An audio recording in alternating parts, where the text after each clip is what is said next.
राधा स्वामी। राधा स्वामी दयाल की दया, राधा स्वामी सहाय, राधा स्वामी। तो आइए आज हम अपने भक्तों को, भगवत प्रेमियों को, जिज्ञासुओं को, साधकों को सत्पुरुष के लक्षणों पर ध्यान दिलाते हैं या उनके गुणों के बारे में बताते हैं।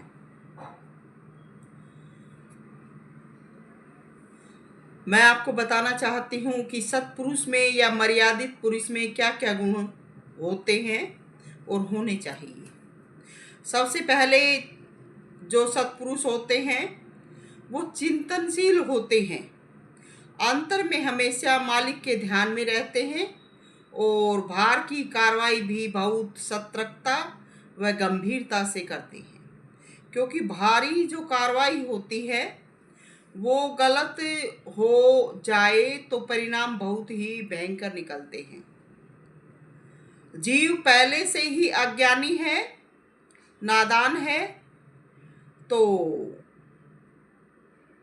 जब उनका भारी क्रियाकलापों से वास्ता पड़ता है, वो देखते हैं तो वो भटक जाते हैं। इसलिए सत्पुरुष इस बात को ध्यान में रखकर चलते हैं कि कभी कोई किसी प्रकार की भूल न हो जाए। वो समय के हिसाब से गाफिल नहीं होते। और फिर जिक्र जो सत्पुरुष होते हैं, गुरु होते हैं, उनके ओज सभी व्यक्तित्व का आता है। गुरु या सत्पुरुष का व्यक्तित्व ऊंचा होना चाहिए। गुरु नाम ज्ञान का है। वैसे तो सबसे ऊंचा मानो गुरु को, लेकिन जिसको बोलने की सेंस ना हो तो वो क्या गुरु। गुरु की सभी बहन बेटी माई ताई होती हैं। अपनी पत्नी को भी बिना सलीके के बोलना गुनाह होता है। फिर जो शिष्या होती है वो गुरु की बेटी होती है, बहन होती है, बच्ची होती है, और उसको इस प्रकार का अभद्र व्यवहार करना कि तेरे को बता दी है, तेरे को बोल दिया है, ये किस गुरु के लक्षण हैं? ये कौन सी सेंस है? कौन सा व्यक्तित्व है? और जो गुरु ऐसे बोलता है उसको हम कैसे ज्ञानी कह सकते हैं, कैसे पूर्ण कह सकते हैं? क्या? तो मैं कहती हूँ ऐसा जो गुरु होता है वो ऊंट होता है। ऊंट का क्या ज्ञान, क्या ध्यान, ऐसे व्यवहार से चाहे किसी का जीवन बर्बाद हो, घर बर्बाद हो, माता पिता की इज्जत बर्बाद हो, बच्चों का जीवन बर्बाद हो, परिवार बिगड़े, तो ऐसा जो गुरु होता है वो ऐसे काम करता है। वो इतना बेशरम और घटिया हो जाता है कि बदी करते करते उसको दुनिया का, किसी की इज्जत का, किसी के जीवन का कोई ख्याल नहीं रहता। वो सच को भी झूठ में बदलने की कोशिश करता है। तो ऐसा जो गुरु हो जाता है उसका क्या ज्ञान है, क्या ध्यान है? और फिर गुरु अगर अपनी किसी पिछले जन्म की गुरु दुश्मनी ही निकालता है तो फिर उस गुरु को गुरु बनकर नहीं, जैसी मर्दानगी दिखाता है वो मर्द बन के आगे आना चाहिए था। उसने नाम नहीं देना चाहिए था। क्या? जो गुरु बनकर चाल में फंसाकर शिष्य को कैद करता है, उसे संसार की, समाज, दुनिया की हर चीज से वंचित रखता है और उसे चाल से बंदी बनाकर मारता है, ऐसा गुरु कोई गुरु नहीं होता। और ऐसे गुरु की कोई मर्दानगी या सत्पुरुषता नहीं होती, सत्पुरुषता नहीं होती। जब इंसान सब कुछ आजमा ले और जीवन, धन, इज्जत और प्राण देने पर भी गुरु अगर ना जीने दे तो गुरु ठोकरों का अधिकारी होता है। कहाँ का गुरु? गुरु अगर बदी पर उतरे आए और शिष्य उसकी नाजायज बदी स्वीकार करता रहे तो वो शिष्य भी पापी है, अधर्मी है, लालची है। ऐसा शिष्य भी डूबता है। लालचवश शिष्य भी मारा जाता है। मर्द वही है जो मर्दों जैसे काम करे। ये पुच्छड़ तो कुत्ते, बिल्लियों और 84 लाख के जीव जंतुओं के भी समय अनुसार लटकते रहते हैं। जिसने अपने से छोटे बड़े के प्रति दया, प्रेम व क्षमा का भाव नहीं अपनाया वो क्या गुरु है? वो पापी है, द्रोही है। कौन ऐसे गुरु की आरती उतारे? गिरे हुओं का कोई दीन नहीं है और ना कोई दीन होता है। क्या पता किन किन के पीछे जा पड़े जो गिरे हुए हों वो, और क्या पता किन किन की वो आव भगत कर डाले। मगर संत सतगुरु किसी का दमन नहीं करते, किसी से चोरी दगा बेईमानी नहीं करते, किसी को चाल से नहीं लूटते, किसी को चाल से नहीं मरवाते और चाल से मरवाने की कोशिश भी नहीं करते।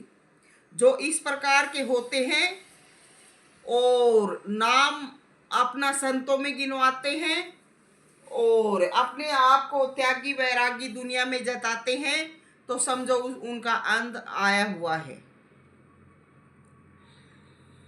औरत एक माँ भी होती है और जब गुरु औरत को ज्ञान देता है तो उसे ये भी तसल्ली कर लेनी चाहिए कि ये औरत एक माँ है, किसी की पत्नी है और ये तेरे लिए कितना क्या कुछ कर सकती है। क्या औरत एक ऐसी शक्ति है जो कुछ भी कर सकती है। औरत से अगर कोई सच्चा गुरु है, भगवान है, कुछ भी करवा सकता है सच्चाई पर चलकर। लेकिन अगर गुरु और भगवान भी अगर दगा करते हैं और औरत को चाल से दबाते हैं तो औरत एक काली भी है। औरत सब कुछ मिटा देगी लेकिन कहा नहीं करेगी। औरत एक माँ भी है और माँ अपने बच्चों को अपनी छाती फाड़ के जन्म देती है। 9 महीने पेट में रखकर और क्या पता कितने सालों तक अपने सतनों से बच्चों को भोजन कराती है। और जब उस औरत के बच्चे भी अगर उसका कहा नहीं मानते और वो औरत जिससे उसके बच्चे दूर किए जाते हैं या उन बच्चों को भी कोई सताता है तो समझ लो वो औरत उसे उजाड़ देगी। कहाँ के गुरु सतगुरु दुनिया में मुंह दिखाने लायक नहीं रहेंगे, क्योंकि एक माँ के बच्चे ही उस माँ की संपत्ति दौलत होते हैं। और जिन बच्चों को गुरु माँ का जीवन लेकर भी अपना सब कुछ करवाने पर भी उन बच्चों का ध्यान नहीं देता और उन बच्चों को बर्बाद करने की कोशिश करता है तो ऐसे गुरु का कभी मुंह माथा नहीं देखना चाहिए। औरत माँ है, धरती है। औरत पूरी सृष्टि का आधार है और अगर औरत से कोई गुरु गलत करवाता है, उसको अपने धन का प्रलोभन देता है या उसको किसी भी प्रकार का लालच देकर अपने बस में करता है, समझो वो गुरु नहीं है। और किसी के कहने से गुरु न्याय नहीं करता, पाप जुल्म बढ़ाता जाता है तो ऐसा गुरु भी मार का अधिकारी है। और जो औरतें ऐसे गुरु का साथ देती हैं वो भी मार की अधिकारी है। कहाँ का अमरत्व, कहाँ का नाम। ऐसे जो होते हैं सड़कर मरते हैं। यूं टोलों में पड़े रहने से, फिरते रहने से, यहाँ का वहां रहने से कोई सत्संग नहीं होता। ऐसा करते हैं वो सत्संगी नहीं होते, लालची होते हैं, विषयी होते हैं, जो अपने विषयों से घिरे रहते हैं। उनको धन देकर कुछ भी करवा लो, अपना पति बिकवा लो, बच्चे बिकवा लो, पत्नी बिकवा लो, बस उन्हें ये चीज मिलती रहे, बेलाज और बेशरम हो जाते हैं। उनको न कोई दया रहती है, न उनका धर्म रहता है, न उनका प्रेम होता है। कोई भी गलत काम करवा लो, उनका पति पैसा होता है, उनका भगवान पैसा होता है। कहाँ के सत्संगी गए बीते होते हैं। तो इस प्रकार की अगर बातें हैं तो ऐसे गुरु को कभी भी गुरु न माने। फिर नंबर सत्पुरुष के स्वभाव का आता है। सत्पुरुष बहुत ही नरम व कोमल दिल के होते हैं, सभी से प्रेम का व्यवहार करते हैं। अगर किसी अपराध या गलती के कारण गुस्सा आ जाए तो गुस्सा कुछ पल का होता है, फिर से पानी की तरह समतल होने का गुण रखते हैं। सत्पुरुष किसी से भी दुश्मनी नहीं करते। वाद विवादिया जो होते हैं वो सत्पुरुष नहीं होते। सत्पुरुष वाद विवादों से दूर रहते हैं। और सत्पुरुष मास्टर कंवर सिंह की तरह के नहीं होते।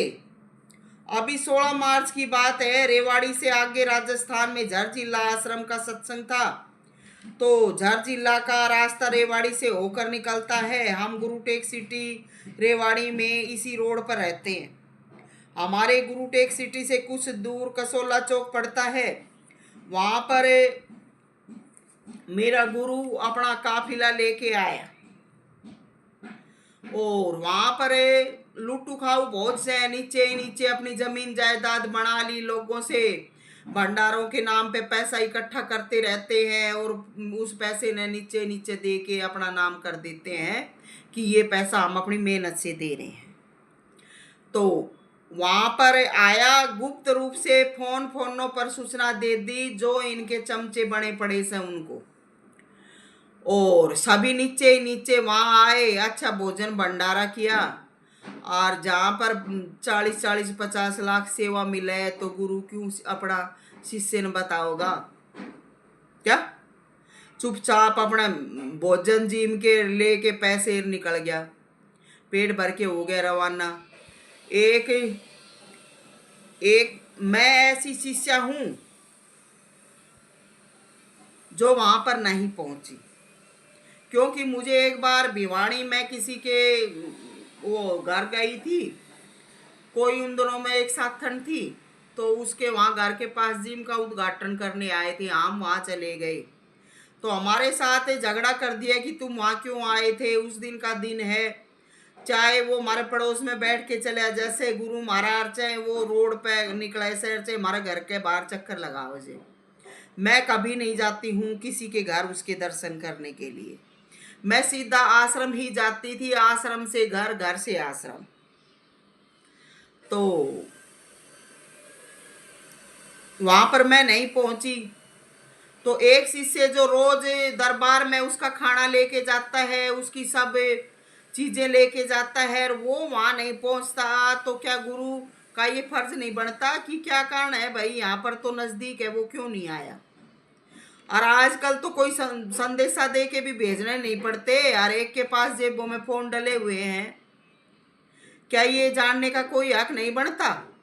लेकिन क्या मतलब, अच्छी इज्जत मिल रही से, अच्छी शोहरत हो रही से, दुनिया पीछे घूम रही से और खूब पैसा मिल रहा से, अब के शिष्य की जरूरत से?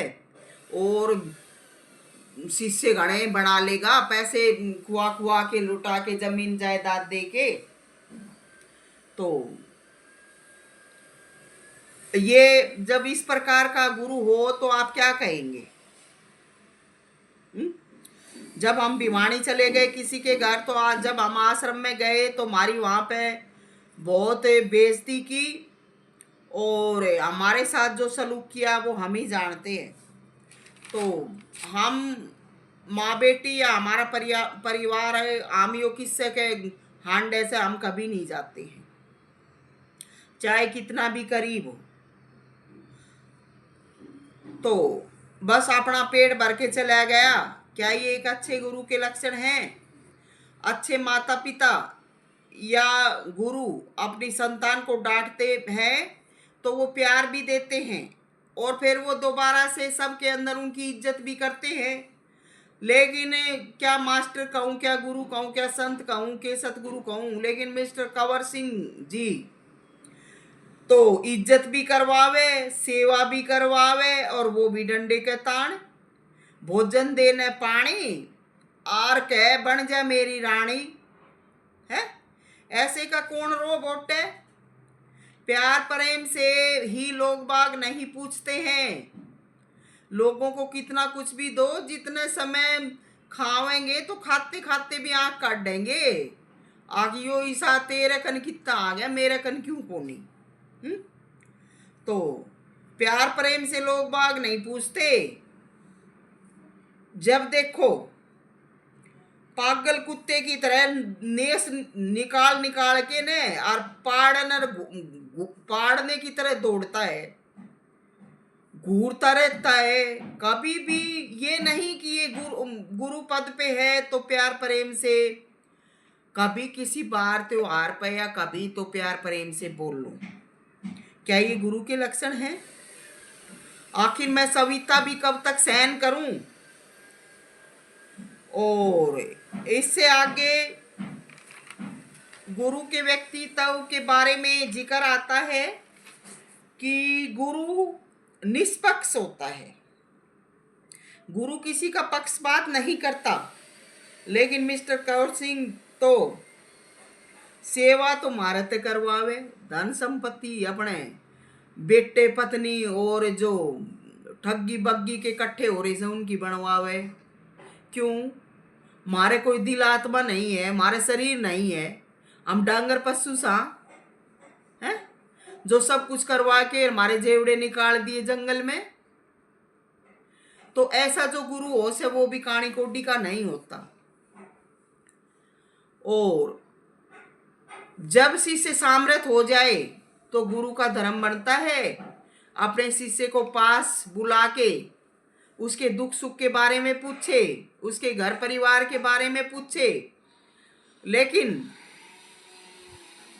शिष्य अगर हो गया तो बस वो मरवाण खातर हो गया क्या? तो फिर पहले इतना ही जब मर्द शहर, इतना ही सतपुरुष शहर, उसका कोई दुख उसका तो फिर अजर अमर अविनाशी हो रहा है, उसका कोई दुख भी नहीं होता होगा तो अपने शरीर ने क्यों नहीं डाल दे। तो किसी भी प्रकार का जब कोई अच्छा सलूक नहीं करता, गुरु को तो बस नोटों से प्यार है, सिर्फ नोट चाहिए। और जितने भी आगे पीछे झूठे फरेबी हो लो दिन रात बस उसके गैल हांडे जाओ, वह तो सत्संगी। और जो मेहनत करके शांति से अपने दिल आत्मा ने समझा के जो उसकी सेवा करे से वह न्यू बेवकूफ। तो कल क्या परिणाम आएगा कोई चिंता नहीं, बस जो साथ पकड़ रखे हैं वो नोटों को संभालते हैं, शिष्य को क्यों साथ रखे? शिष्य हिसाब जान लेगा तो गुरु की सब चाल फेल हो जाएंगी। इसलिए ये जेब कतरे साथ में रखे जाते हैं। शिष्य को तो बदनाम व दबा कर रखता है, कभी ये कोई चीज ना मांग ले, और ये बाड़े के जो चेले बना रखे से ये नाराज हो के ना भाग जाए। तो क्या ये गुरु के लक्षण है? और उसके बाद फिर जिक्र धन का आता है। जब गुरु शुरू से ही शिष्य का तन मन धन सब कुछ लेता है तो फिर शिष्य के पास क्या बच जाता है। तो समय अनुसार उसने अपने शिष्य को भी महत्व देना चाहिए, लेकिन धन का हिसाब भी उन्हीं को दिया जाता है जो लूट खसूट करने वाले हैं। एक गुरु जो नीचे नीचे एक साल में एक आश्रम में एक साल में आवे और आश्रम में दान पात्रों में 50-50 60 लाख रुपए के अलावा 20-30 लाख रुपया उसी दिन भर के ले जा आगे, जब गद्दी पे बैठे दर्शना के खातर जब 20-30 लाख रुपए सेवा आती होगी तो उसकी क्या गारंटी है कि वो इन पैसों को कहाँ लगाता है। गुरु शिष्य से सेवा लेता है और जब नोटों का अवसर नहीं हो तो पास भी नहीं बुलाता, और जब पैसों का अवसर आए तो बीच संगत में बेइज्जती करके धमकी दे के भी हाजिर करें। ऐसे गुरु को आप क्या कहोगे? क्या उसको आप सतपुरुष कहेंगे?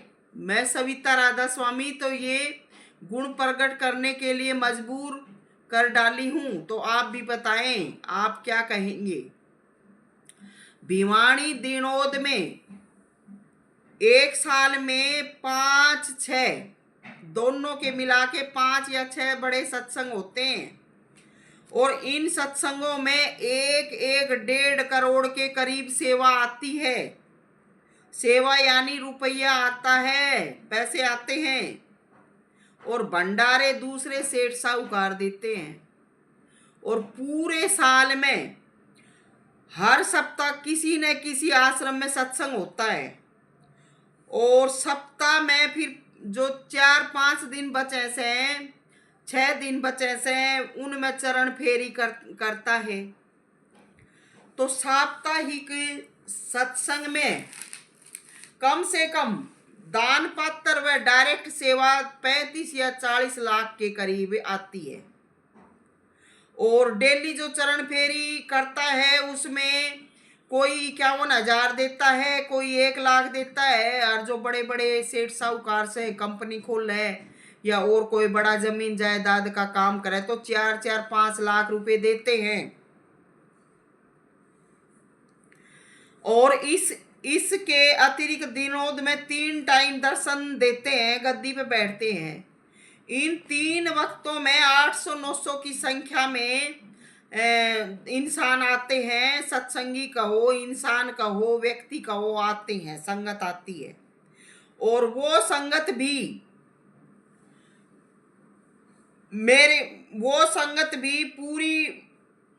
पूरी की पूरी 1,500, 1,500, 2,000, 4,000 जितना जिस्त बने से कोई 8-10 हजार रुपये भी इकट्ठी हो रही हो वो दे जा।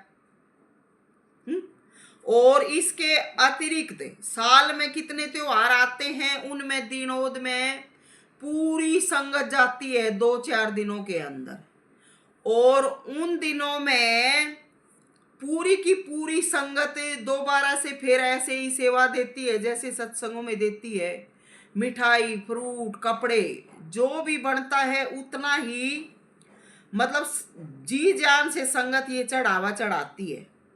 तो कितना धन आता है, क्या आप इस धन का अनुमान अंदाजा लगा सकते हो? अनगिनत और अपार धन आता है। टोटल इतना पैसा आता है उसका कोई हिसाब नहीं लगा सकता, जोड़ नहीं सकता। तो मैं सविता राधा स्वामी ये पूछती हूँ कि ये पैसा कहाँ जाता है? हमारे से भी मांगता रहता है, घर में पड़े सा तो घर में भी हमने आवाज आवे से कि भाई सेवा दो है। और मैं ये पूछती हूँ कि हरियाणा में जो इतने पैसे, इतनी सेवा आ रही है, क्या किसी भी आश्रम में इतने पैसे का परिणाम दिखाई दे रहा है? और क्यों ये जो छम्मक छल्लो औरत से ये इतनी आगे पीछे रहती हैं? क्योंकि इनका जीवन भर का ठेका लिया जाता है, फरी खाना फरी रहना, बस घूमती रहे ये इनके साथ, इनकी पक्षधर बनी रहे हैं। और इन वहां जाके पड़ जाती है, वहां इन्हें सब कुछ मिलता है, सारा सब कुछ ये ही करती हैं। अच्छी सच्ची कोई कितनी भी भजन करने वाली, कितनी मेहनती, कितने गुणों वाली पहुंच जा, इनके अलावा वहां कोई ठहर नहीं सकती। जो इनकी चापलूसी में, इनकी पैरा में गिड़गिड़ावे तो उनने ये रखती हैं, नहीं तो ये किसी को वहां रहने नहीं देती। तो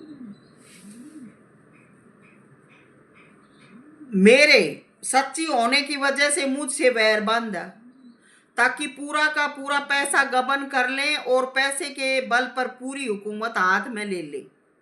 मुझे धमकी दी थी मेरे गुरु ने, मैं भी उस धमकी का परिणाम दे रही हूं कि मुझसे सब कुछ करवाने के बाद और संगत में मुझे धमकी दी कि तेरे को बता दी है।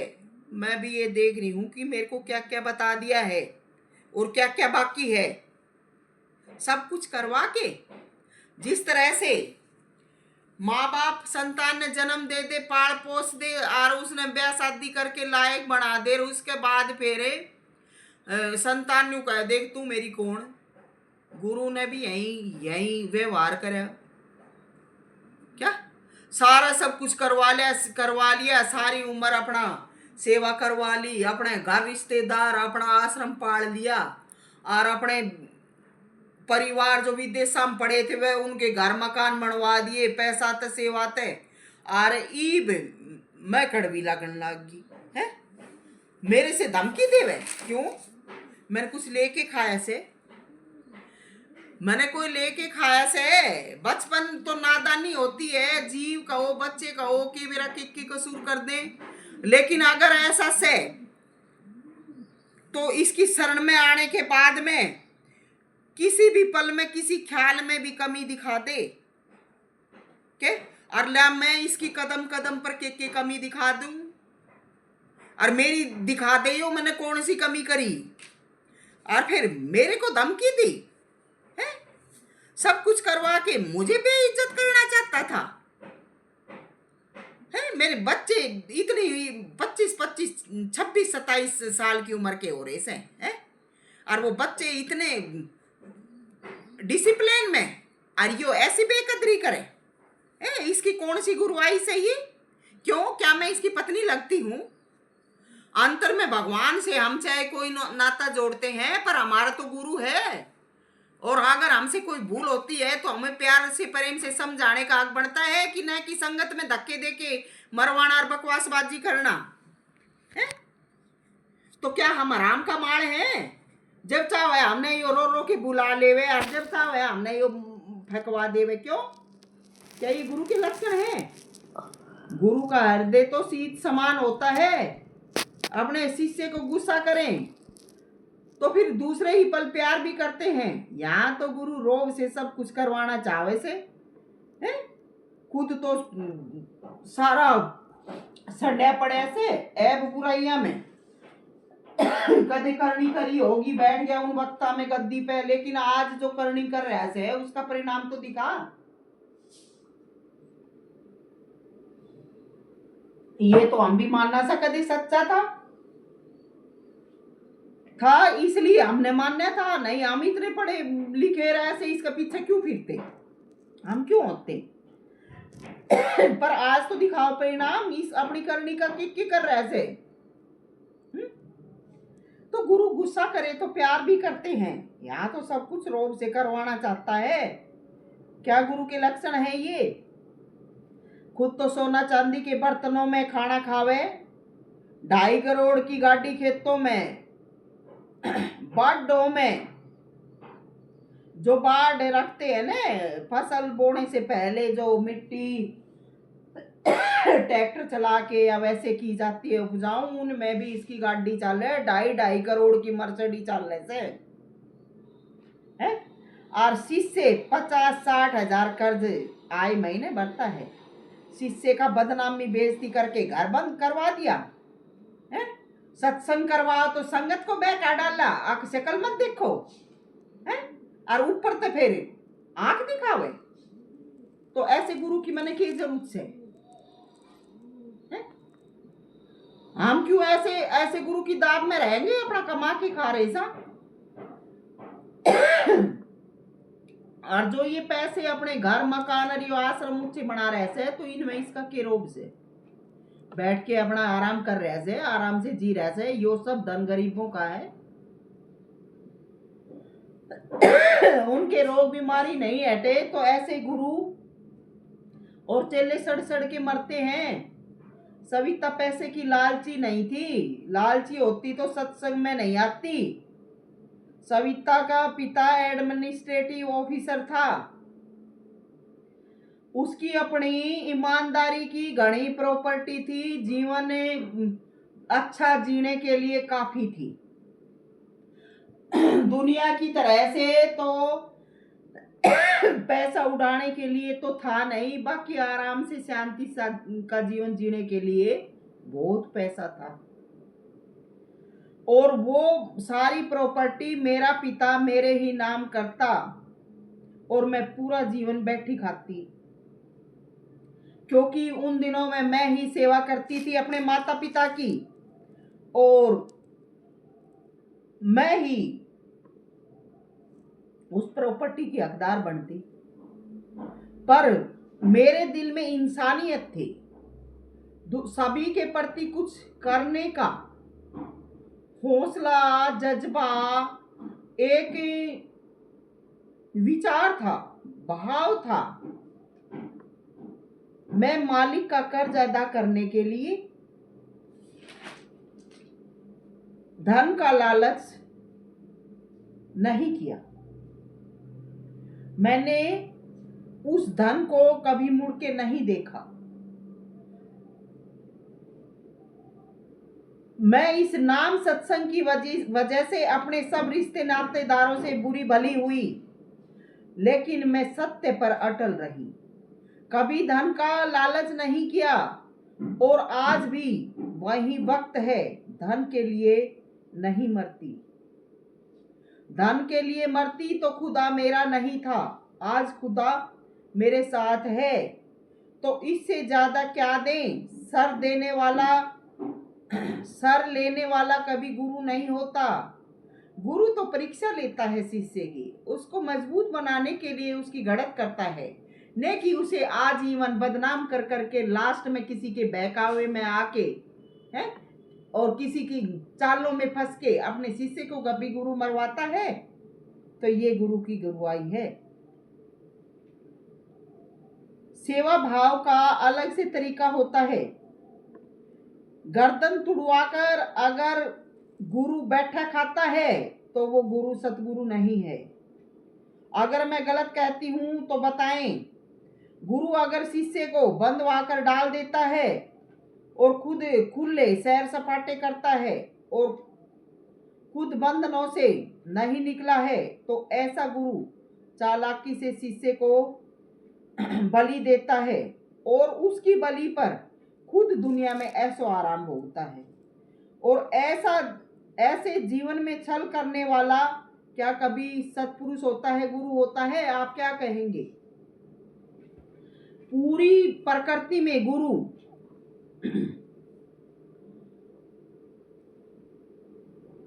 जब सबसे दूर कर देता है बेइज्जती बदनामी करके, तो फिर शिष्य के लिए क्या बचता है? ऐसे करने वाला गुरु कभी भी बड़ाई के काबिल नहीं होता। गुरु जब तन मन धन तीनों चीजें ले लेता है और तन मन धन लेकर भी दुनिया में सब कार्य सिद्ध नहीं करता और समय पाकर फिर शिष्य की बेइज्जती बदनामी करता है, जो शिष्य साफ पाक दिल का होता है वो सब कुछ गुरु के अर्पण कर देता है। और सब कुछ अर्पण करने के बाद जब शिष्य को कभी पास नहीं बुलाता और कभी भी उसको नहीं पूछता, तो ऐसा गुरु छोड़ देना चाहिए। ऐसे गुरु को छोड़ने में भलाई है। ऐसे गुरु से अन्यायी, बदमाश, घटिया तो कोई हो ही नहीं सकता। ऐसे करने वाला कभी गुरु नहीं हो सकता। सविता राधा स्वामी को ऐसा गुरु मिला। क्या सविता राधा स्वामी अब दोषी है? क्योंकि ऐसा गुरु जो होता है उसका खुल्लम खुल्ला प्रचार प्रसार करना चाहिए। और ऐसे गुरु का अगर शिष्य दबाव बनाता है, उसकी ये सब बातें जो घटिया बातें हैं प्रकट नहीं करता, तो वो शिष्य बीमार का अधिकारी होता है। तो ये सब बातें एक सत्पुरुष की नहीं होती। ऐसी जो बातें करते हैं वो सत्पुरुष नहीं है। सत्पुरुष और सतगुरु की बातें तो अलग ही होती हैं। ऐसे जो होते हैं उनकी कभी शरण नहीं लेनी चाहिए और ऐसी बातों से बचना चाहिए। वो सत्पुरुष नहीं है। और ऐसे गुरुओं की उस करनी से, दया मेहर से भी बचना चाहिए। दुनिया में अगर रह के ने इनसे बच जाओगे तो सारे नहीं तो कोई न कोई तो अच्छे कर्म बचेंगे। और कभी मुड़ के फिर इंसान के चोले में आ जाओगे और फिर अपना कर्म चुकता कर दोगे। लेकिन ऐसे जो गुरु होते हैं जो इस प्रकार से शिष्य बनाकर धोखा दे के चाल से मरवाने की कोशिश करते हैं, मरवाते हैं, उनके चुंगल में फंस गए तो कभी निस्तारा नहीं होगा। न तो इंसान की योनि में आओगे, न कभी इस जन्म में चैन पाओगे। तो ऐसे ऐसे जो गुरु हैं उनसे बचो, बचना चाहिए। सभी को प्यार। राधा स्वामी।